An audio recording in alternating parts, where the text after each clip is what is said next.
Hi there. In today's quick session, I want to talk about decision making. So this will be relevant for you if you are in change management or if you're in sales. So when someone is thinking about making a change, when they're going through a decision, the first thing that they think about is what is the cost of staying the same?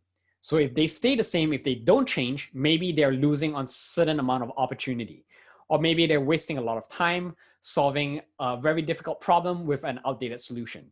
Or maybe they have certain risks that they incur. Maybe government has changed regulation, and now if they don't become compliant, they face the risk of being fined, right? The second thing that they think about is what is the cost of changing?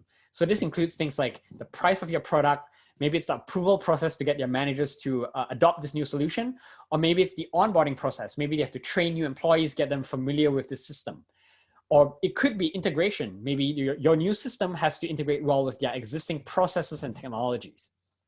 So what happens here is when they're making that decision, they are mentally evaluating what is the cost of staying the same versus the cost of changing. And there's this concept known as the decision threshold. So what happens is when the cost of staying the same becomes heavier, exceeds the cost of changing, people will more readily switch to the new solution. So the greater the difference, the greater the cost of staying the same versus the cost of changing, people will more easily see the benefit of changing to the new solution. The reverse is true. If it's more expensive to change than it is to stay the same, they will not change.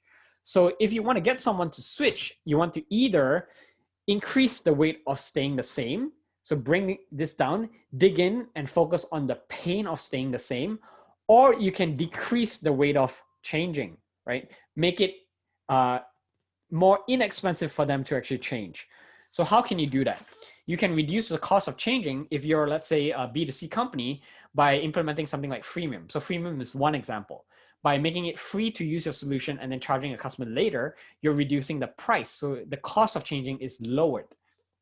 The other is true as well. If you're a B2B solution, one example here is, let's say, Traction on Demand.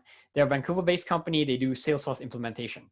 So for those of you who are familiar, Salesforce is a CRM tool. And to implement something like that is usually really expensive, and it requires the entire organization to come on board. So what they've done is Traction on Demand offers a small audit. They'll come in, they'll audit your company. They'll see, what is your existing systems, your processes, and they'll give you a report that summarizes all the possible CRM solutions that you can use. And then should you decide to use Salesforce, and if you want them to implement with you, then they can discuss a bigger project. And they found that many of the customers who took on the audit will actually convert readily into the bigger project. And that helped increase conversion rate rather than just upfront trying to get people to buy into a big project. So think about how can you reduce the cost of changing by doing things like pilot projects, maybe implementing in certain regions or certain departments instead of company-wide rollouts. Or how can you increase the pain, increase the cost of staying the same, really highlight, use the right verbiage and language to get them to understand that they are losing out if they do not switch to your new solution. Right? I hope this has been interesting and helpful for you today. If you have any questions, here is my email. It's chin, CHIN, @classynawal.com.